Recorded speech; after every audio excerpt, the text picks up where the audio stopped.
nakakatakot naman dito sa apartment natin. Ay, hindi naman nakakatakot. Ligtas lang natin sa kwarto. At saka, bes, ayan pala yung magiging kwarto mo at ito sa akin. Hintahanti ka para hindi ako matakot.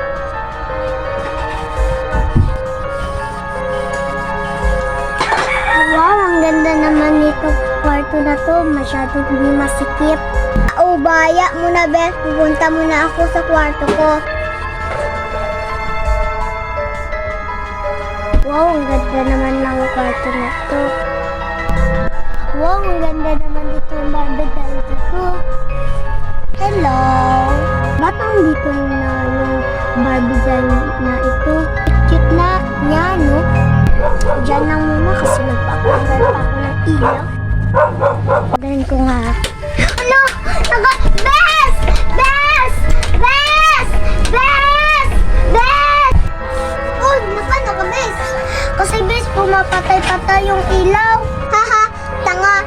Sa akin nga walang ilaw. Nagkamali kasi yung double light na naputol nila yung kurente.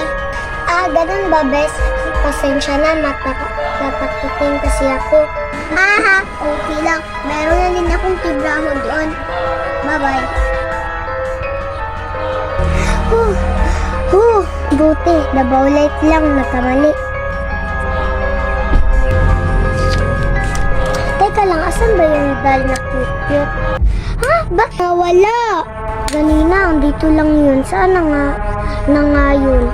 Hanapin ko nga, baka andito lang. Asan ba? Dito ka pala lang, doll. Andito ka lang pala. Kanina pa kita hinahanap. Nakita dito. Ano bang pwede ulamin? Ang gusto mo na, kain mo na. Ay, ito.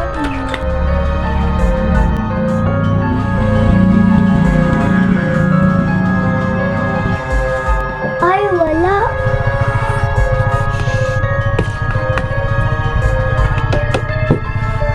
Pagod na ako. Tara na, Dal.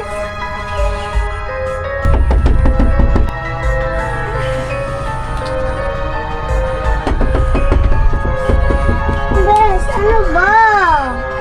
Ay, kasi bes, sunod tayo. Wala kasi ang pasok ngayon eh. Sige, dito tayo sa labas ng sala.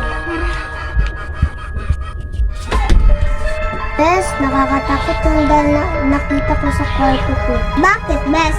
Kasi bes, naglalaw siya. Kasi pagharap mo, andyan na siya agad. Bakit ka natatakot? Dal lang yan. Mas malaki ka, pulis ka niya. Maniwala ka sa akin, bes. Totoo pa talaga yung sinabi ko. Kung totoo mo yan, kung sagabal lang sa'yo, itapon mo yan. Kaya, bes, no? Permission naman yan sa akin. Bes, uwi mo na ako kasi yung sinain ko. Hala, andyan yung Barbie doll. Paano ko nga permission sa akin?